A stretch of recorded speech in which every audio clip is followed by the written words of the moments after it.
Bom, boa tarde a todos. Agradeço à comissão organizadora pelo convite para estar aqui e agradeço muito a presença de vocês. Para a gente, estando nessa mesa redonda, atualização em hepatites virais, genótipo 3 ainda é um desafio?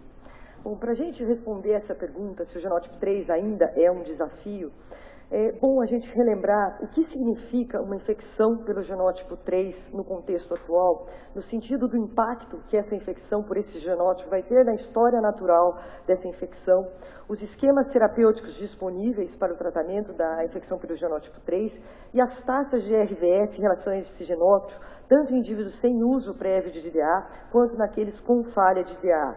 E, por fim, o impacto das RAS, as substituições associadas à resistência, de acordo com os esquemas terapêuticos. Então, aqui a gente pode observar no gráfico à esquerda que pacientes com infecção pelo genótipo 3 progridem de forma mais acelerada em termos de fibrose hepática para fibrose F1, F2, quando comparado com os genótipos 1 e 2, por exemplo. E o mesmo a gente observa em relação à progressão dessa fibrose para fibrose avançada e cirrose, que também ocorre de forma mais acelerada na infecção pelo genótipo 3, quando comparado com os genótipos 1 e 2. E da mesma forma, infecção pelo genótipo 3 significa, sim, um risco maior de desenvolvimento de carcinoma hepatocelular quando comparado com os outros genótipos 1, 2 e 4. Além disso, o impacto, a gente observou nesse estudo realizado na Unicamp, onde foram incluídos aí aproximadamente uns 150 pacientes, que entre os pacientes com fibrose avançada, quase 20% tinham infecção pelo genótipo 1. Em contrapartida, quase 50% tinha infecção pelo genótipo 3. Quer dizer, corroborando realmente que pacientes com infecção pelo genótipo 3 têm cirrose mais frequentemente do que quando comparado com o genótipo 1. Em relação à taxa de RVS observada entre pacientes tratados com PEG-interferon ou interferon convencional pelo genótipo 3. O que a gente observa é que entre pacientes com fibrose leve ou moderada, uma taxa de 56% de RVS quando tratado com interferon convencional e uma taxa de RVS de 80% quando tratado com PEG. Quando nós vamos para os pacientes com fibrose avançada ou cirrose, a gente observa no genótipo 3 menores taxas de RVS, quase 40% somente quando tratado com interferon convencional e 75% quando tratado com interferon pegilado. E as taxas de resposta ao tratamento na era dos DAs? O que a gente observa? Tanto em estudos de ensaios clínicos quanto de vida real, a taxa de RVS entre pacientes com infecção pelo genótipo 1 variou de 94% a 96%. Quando nós vamos para o genótipo 3, basicamente incluindo pacientes de ensaios clínicos, essa taxa, de um modo geral, fica em torno de 88%, com 12% de falha. Então, a gente pode concluir que pacientes com infecção pelo genótipo 3 falham de 2 a 3 vezes mais do que pacientes com infecção pelo genótipo 1. Em relação à taxa de RVS com infecção pelo genótipo 3, entre pacientes tratados com daclatazir, sofosbuvir, com ou sem ribavirin, em estudos clínicos e de vida real. O que a gente observa é que quando os pacientes com infecção pelo genótipo 3 não têm cirrose, ou seja, fibrose avançada ou ausência de cirrose, a taxa de RVS é excelente, ficando entre 95% e 100%. Os problemas começam na era dos DAs em relação ao genótipo 3, quando a gente fala de cirrose, onde a gente vai observar, tanto na cirrose compensada, na cirrose descompensada, como doença hepática avançada, em todos os casos, as taxas de RVS vão ficar abaixo de 90%. Quando a gente vai para outras populações com infecção pelo genótipo 3, como, por exemplo, pós-transplante hepático ou paciente co-infectado com HIV, essas taxas ficam novamente acima de 90%. E aqui nós temos as taxas de RVS em um estudo que a gente realizou na Unicamp, incluindo aí mais de 500 pacientes, no total 96% de RVS. Genótipo 1, 98%, genótipo 2, 92%, mas um N bastante pequeno, nós temos pouco genótipo 2 aqui no Brasil. Quando nós vamos para o genótipo 3, o que a gente observa? Taxa de RVS abaixo de 90% novamente. E quando a gente separa os pacientes sem CH no genótipo 3, a taxa, de novo, acima de 90%, mas na cirrose ficando em torno aí de 85%. No Child-A, como o Mário já colocou, nós vamos ter um aumento dessa RVS, 88%, mas ainda ficando abaixo de 90%. E quando nós vamos para Child-B ou C, essa taxa de RVS fica em torno de 65%. E aqui estão os 18 pacientes que falharam na Unicamp, que trataram com DA, incluindo todos os genótipos. Dos 18 pacientes que falharam, 11 tinham infecção pelo genótipo 3, o que vai ser mais de 65%, e entre esses indivíduos com infecção pelo genótipo 3, a grande maioria tinha cirrose. E quando a gente fala de taxa de RVS, infecção pelo genótipo 3, tratados com daclatazir, sofosbuvir e ribavirina por 12 semanas, comparando em relação à presença ou ausência de RAS. Quer dizer, no indivíduo, de um modo geral, que não tem RAS, tratado com esse esquema terapêutico, infecção pelo genótipo 3, taxa de RVS acima de 90%, aqui 93%. De um modo geral, quando ele tem a RAS presente, nós vamos ter uma taxa de RVS de 70%, isso quando se analisa no total. Mas vamos analisar então por subgrupos. Quando o indivíduo não tem RAS, 92% de RVS. Mas quando ele tem a RAS Y93H, essa taxa de RVS no global vai ficar em torno de 55%. Agora, um dado bastante interessante é que quando a gente pega um indivíduo sem cirrose e sem RAS basal, ele vai ter uma taxa de 95% de RVS. Mas quando a gente está falando de infecção pelo genótipo 3, sem cirrose, se ele tiver uma RAS basal, a gente vai ter pior resposta em torno de 70% de RVS.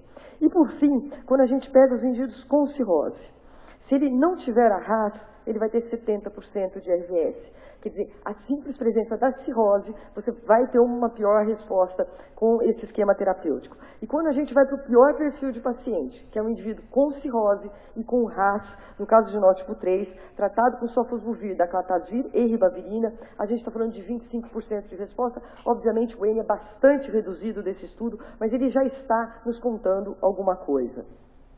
E quando a gente vai, então, para taxas de RVS em indivíduos com infecção pelo genótipo 3, tratados com velpatasvir, sofosbuvir, por 12 semanas. Quando a gente pega um indivíduo virgem de tratamento, não cirrótico e cirrótico, a gente vai ter aí taxas variando entre 93% a 98%, portanto, ficando acima de 90%.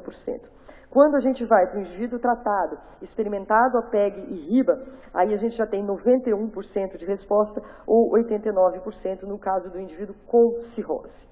Mas aqui a gente tem um dado muito interessante quando a gente vai analisar a presença de RAS e a presença ou ausência de cirrose com o esquema velpatasvir e sofosbuvir. Quando a gente pega um indivíduo sem cirrose, tendo ele ou não RAS, a gente não vai ter impacto na resposta virológica sustentada, diferentemente de quando a gente fala com o esquema com sofosbuvir e daclatazir, que a simples presença da RAS você já vai ter um impacto mesmo na ausência da cirrose. Agora, quando nós vamos para o indivíduo com cirrose, qual é a questão? Se ele não tem RAS, 95% de resposta. Agora, o indivíduo com cirrose e RAS no contexto do genótipo 3 e tratamento com sofosbuvir e velpatasvir por 12 semanas, nós estamos falando de 50% de RVS. De novo, o N bastante pequeno, mas ele também está nos contando alguma coisa. Quer dizer, o esquema sofosbuvir e velpatasvir, a presença de cirrose só não é suficiente para você diminuir a chance de resposta. Mas quando você tem a presença da RAS, aí você já começa a ter um comprometimento se esse indivíduo tem cirrose.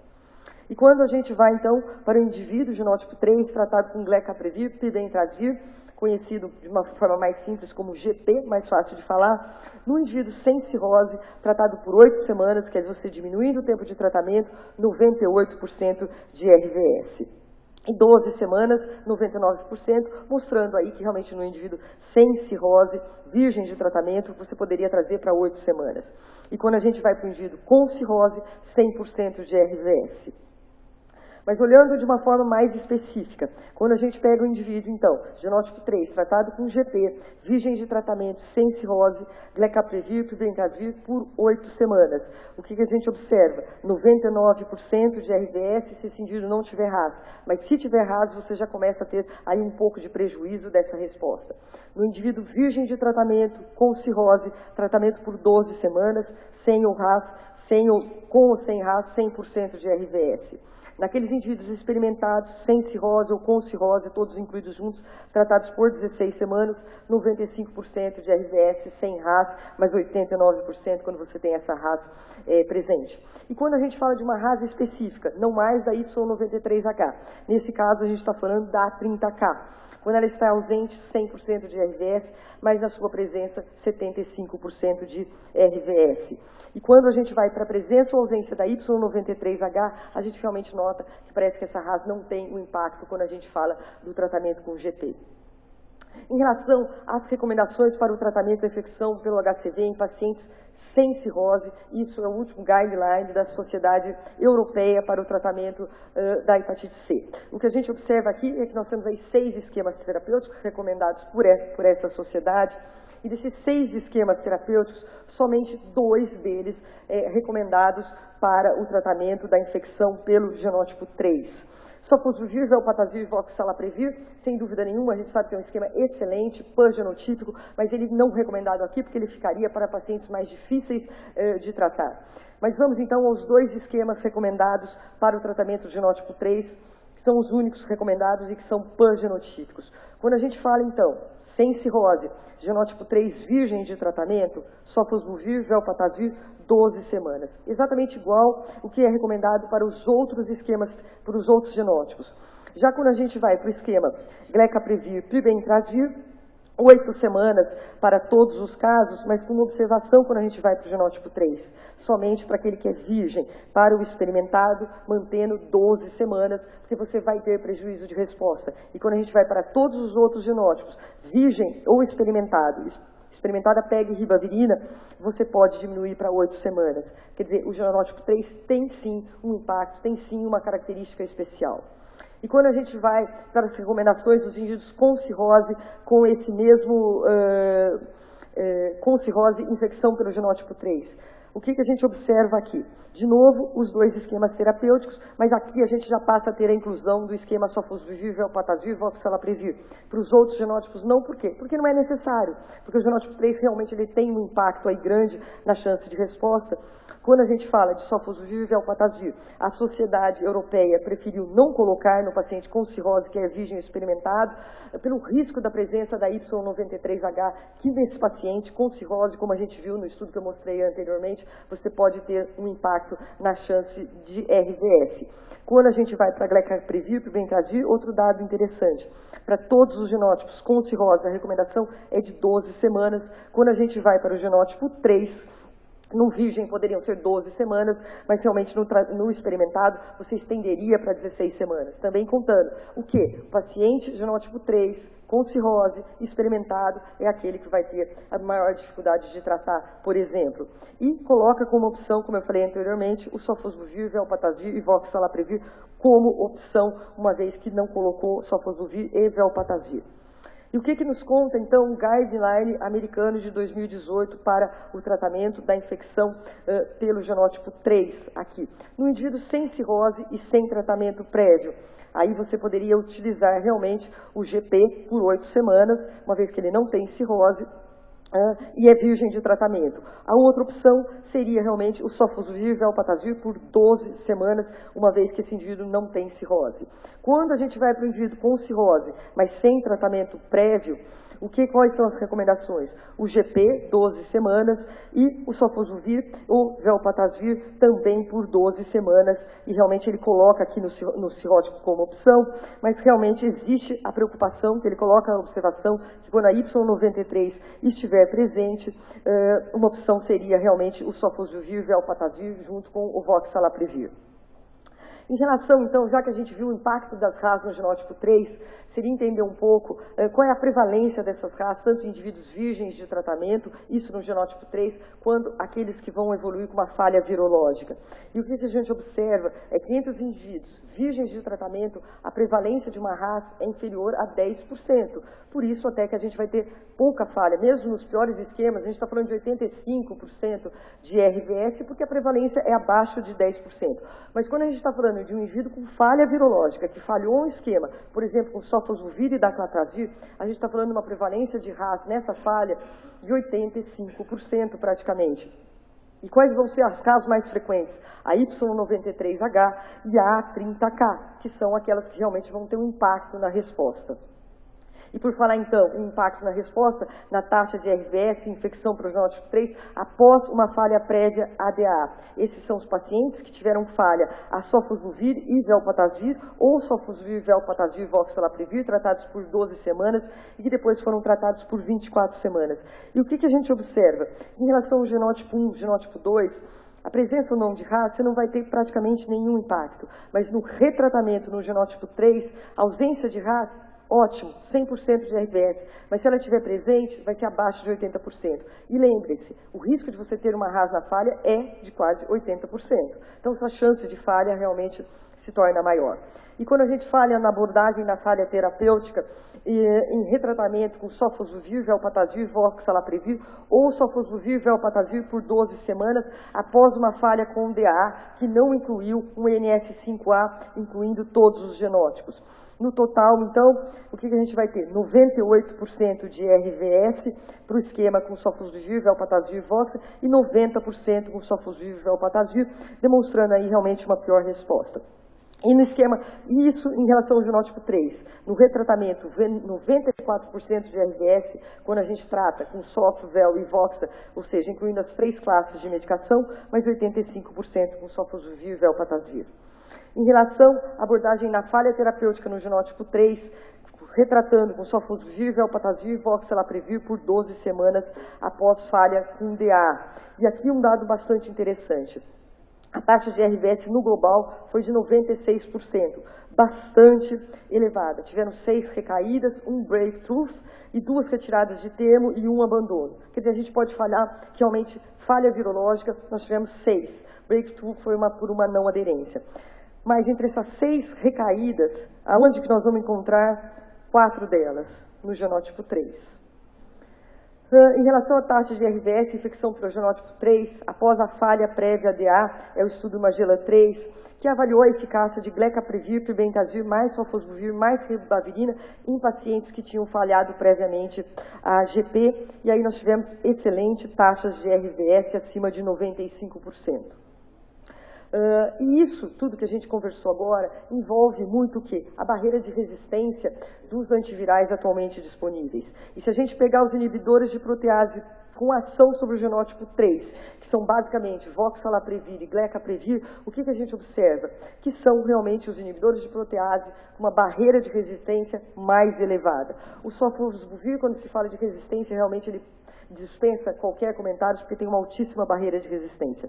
E quando a gente vai para os inibidores NS5A, que são, sem dúvida nenhuma, aqueles que demandam mais preocupação, enquanto persistência de RAS, a gente vai observar que o daclatasvir é aquele que tem uma menor barreira de resistência, em contrapartida, velpatasvir e pibentazvir com uma alta barreira genética.